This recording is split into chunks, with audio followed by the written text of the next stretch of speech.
help you, just to get a baseline of what you need to have, okay?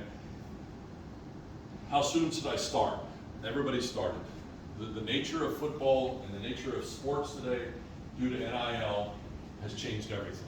Nike, or Cobra Puma just signed their first 12-year-old to an NIL deal yesterday for clothing and compensation, because he is the next Tiger Woods. He started playing golf when he was 3.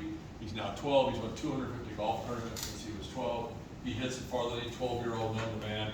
He's the Steve Nebraska of golf, if you remember the old movie, The Scout. You know, the great movie where they went out and found the ambidextrous pitching, throwing, hitting, you know, Shohei Ohtani of baseball in Steve Nebraska in the movie. The idea is that there's this person out there that's just the most unbelievable athlete, and we can benefit from their name, image, and likeness. And because of that, you've got exactly what happened with Nick Saban last week, accusing Jimbo Fisher of doing, which, you know, I love what Spurrier said. Did he lie? Nobody said that, you know, it's kind of like Jimbo denied it all day long, but did he say something that wasn't true? And the reality is that's exactly what is going on. Even when coaches don't know that it's happening, they have plausible deniability, because there's gentlemen that visit these people that these guys never know about. You know, I'm XYZ person from so-and-so, and you don't know me from a hole in the wall, but you just visited with that nice coach from Texas A&M or Alabama. We'd like to have you consider coming to our school, so how can we make this work for you? In the past, that was done under the table. NIL makes it allowed to be done right out in front. You know, let's do an NIL now for the kid. Parents don't have to get paid for a job they don't do. Parents don't have to get a house that they didn't pay for. We just give the kid the money because it's allowed. Bryce Young, the quarterback at Alabama, had $1 million in NIL before, you know, he even put it out. So the reality is that's going to happen more and more as we see this game approaching. It's going to come further and further down the process. So that means all of what? You have to make a decision. Your decision is, how much am I willing to invest to give my kid the opportunity I thought he was going to get? In the past, you can make that through just getting him to camps and opportunities, things like that.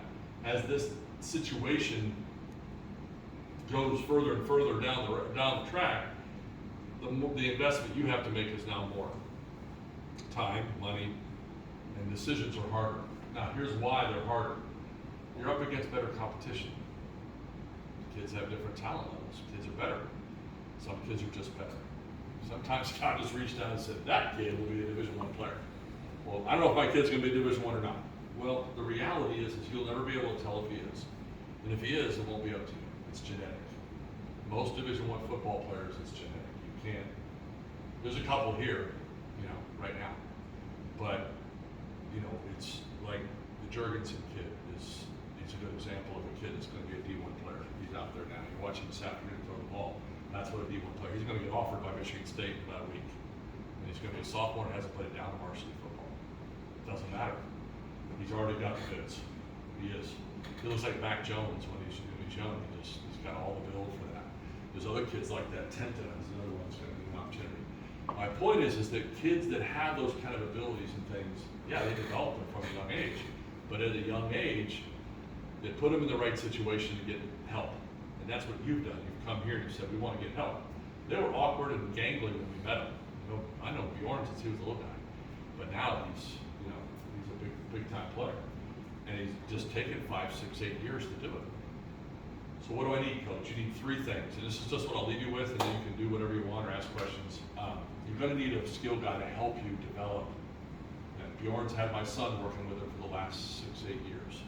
And it's why Bjorn's one of my heroes.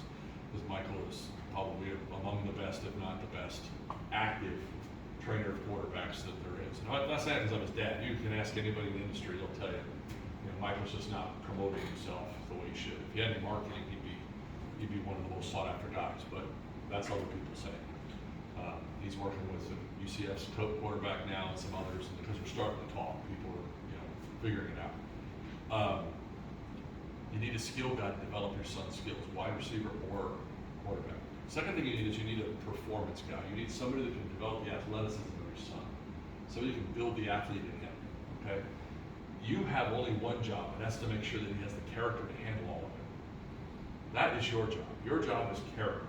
The rest of it is to make sure that those you build in the village around your son can help him get where he needs to go. You can't be all of it. You can't do the Lamar Ball thing here where you're everything. You know what I mean? Because the problem is that kids grow up resenting it because they feel like you're trying to be everything to them and they need to own this. So the way you let them own it is you hold them accountable to the character, which you desperately want anyway, and you let others say what you can't say. You let me come in and say what you can't say. I literally had a guy say, listen, I'll pay you whatever it takes, just tell my kid what I need you to tell him. I'm like, I get it. I mean, I've done this for 34 years. I had fathers pay me just to be a surrogate father, to say in character what he couldn't say, or deal with the character of these kids when they wouldn't respond. And what I did was I helped them build their sons. I knew that's what I was doing. They knew the kid wasn't going to want to play college football. The issue was help shape the kid. And they're phenomenal leaders now. That's the whole point. So our objective is to create an environment as skilled people and performance that isn't just get to be able to throw better, but we're shaping the tree so that it grows properly. All right? We're trying to get their mindset right so that when they get into a competitive situation, they don't freak out when they see a guy getting reps that they didn't earn, or they see a guy getting opportunities they didn't see, because they just don't know what to expect. And finally, you're going to need a nutrition person, somebody that can build the nutrition. The performance and nutrition person, I should say, is the same person. Then you need a recruiting guy. Somebody who understands the recruiting process to help you get there. Now, at a minimum, your high school coach is qualified to be that person. They're not required to promote your kid. Don't expect them to do that. That's not their job. Their job is to win high school football games. They will promote your kid if he's good enough to play at the next level. They will. But that's not his job to make that kid ready to play college football. That's not his job. He's hired to win football games for his high school. Stop asking the high school coach to be more than that. Partner with him to say, what do I need to do to make sure that I'm getting you what you need so that I can help my son get what he needs? Does that make sense? And if he's not a starter, don't even bother the coach. You know what I mean? If your son's not doing the work and not being the guy that needs to be, let your son go talk to the coach about what he's got to do. And you just stand back and let the process play out. But once he's doing the things he's got to do to put himself in a position to be successful, then you want to kind of, hey coach, what can I do to help you make sure you have what you need to get this stuff out? Because varsity film is going to be what the coaches want to see. The huddle film, the huddle highlight film, and things like that. Because ultimately that's going to be the two big things that are going to make the decision of whether your son's going to play at the next level. It's going to be highlight film. In other words, enough varsity film that show that that kid can play against competition that's tough, and the college visit. Okay? You got to go and get in front of the individuals who write the checks. Exposure events are fun, and they're good to go to, and I think they're good for the experience of the athlete. You need to expose them to high competition environments so that by the time he gets to a college one, he's not freaked out. There's a lot of swagger around colleges, man, and you got to be able to handle yourself in that environment. The way to do it is to take them where they get their butt kicked when they're young. Take them where they're overwhelmed early on so they get a little bit of a taste of what it's like. Be strategic. Let them go fail a little bit. You know, when they're in 7th and 8th grade, like your boy, get him out there to an Elite 11 event. Let him get let him get out there and, feel his oats a bit. I mean, Michael did it. We struggled, and I was right there watching the attitude, watching him respond, and kind of handling it because I knew that he would step to it when he got older. I didn't even see the reality of what he was up against. 6'4", 6'5", give him a taste of it. And the ones that are real will rally to it. They'll step up. They may cry in the car a little bit, but that's okay. We're building a mindset, right? And once they're able to play at that level, then they won't struggle having to play in front of 80,000 people inside of a stadium. I realize for most of us, we want to wipe that FU off their forehead, that attitude that says, I want to take on the world. But we're not building nice men here. We've got to shape that competitive fire in a way that makes them able to do it. So you may have to take them outside and have a chat every now and then. Don't shut them down. Try to build a way to shape it where you can get more out of it. But you need those three things, all right? Make sure you build that village around your boy so that you don't have to be the one carrying the load. Make sense? Any quick questions before we go outside? Michael's going to be looking for me in a minute. Yes? Yes, how much it costs? To do what? You said it paid you. Oh, how much does it cost? Well, I'll be honest, I'll tell you. I mean, you could look to be spending $10,000 to $15,000 a year if you're investing. Yeah, training, camps, programs, ongoing input. If you're really investing in a kid, I mean, I don't know how much you've spent. My price to do what I did? Yeah.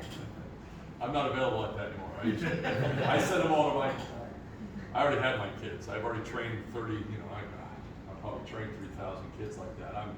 I'm not the guy I once was. I'm the scary dude. They don't bring me out until, it's funny, I've gotten to be so dad now that I don't have the same impact like I used to. But Michael, he's tough, so get with Michael. He's the one to talk to. Yes, sir. Let's say I'm a guy who comes out and puts his helmet on backwards and I don't know, think about football, recruiting, whatever. What's the first step in this process? I don't know anything. Building a What relationship do I with do? people who do. Yeah, finding someone who knows what's going on and getting to know them, networking. Where's the best place to begin looking for that? I would start in your training and performance locations, in your area, because you're going to need those anyway to kind of get yourself going. You may be able to go online and find, quarterback trainers in the area. Try a few of them, see if they've got. I mean, everybody says they're that, and you're kind of trying to weed through it, man. Well, here's the thing. That's what you just said. You got to weed through it. Your son's not going to respond to everybody the same way. All right, they're not. I'm a pontificating blowhard to most of the kids here. But for all intents and purposes, we all have to grow in that area. So you may have to go through 10 before you find one. You know what I mean? But you just got to do the work. And you may have to get on a car and drive down here to see Michael. You got to know where your bread's buttered. And here's the thing. It's kind of like you got your hidden secret in Michael, if you will, and then you have this other guy that works with your son because he likes him. You got another guy that works the knee stuff and everything. Don't really think it was a mechanic, just work his heart and have fun and enjoy himself. And then you take him to Michael every 6 months to get cleaned up. And that's what a lot of guys do, is they have their other guy, and then they have Michael, who's kind of their hidden gem. And that's what, because that's going to be their big lift financially, to come down and see him, to kind of dial everything in, and then they go back and just pay the regular, keep the edge going. Michael local? My son. He's local, right? Yep. I said it's hard because I'm already disqualified because I'm his dad, but I've been in the game long enough to know what a good one looks like. And the reality is there aren't probably 5 guys in the entire nation that I would recommend that can make adjustments to a mechanic to allow you to be successful. Will Hewlett in Jacksonville is probably the best in the nation, arguably. I mean, if anybody knows this process, he would be the guy. Will in Jacksonville, 6 points with Denny Thompson. Will moved there from California, started our program and was at the range out west. Then there's a handful of others, but they're all trained by either Will or myself or other guys, but the list is not long. There's another good one, CJ Bennett over in Tampa, does a good job with the stable. Him and his dad, they all started our program years ago, but they have their own program. So as Florida's blessed, we have a few, but there aren't many. So choose wisely in terms of who you allow to be the dude in your kid's life. But then, performance guys and nutrition guys, and those are all people working for you. Thank you so much for taking a few minutes of your time. We're going to head on out.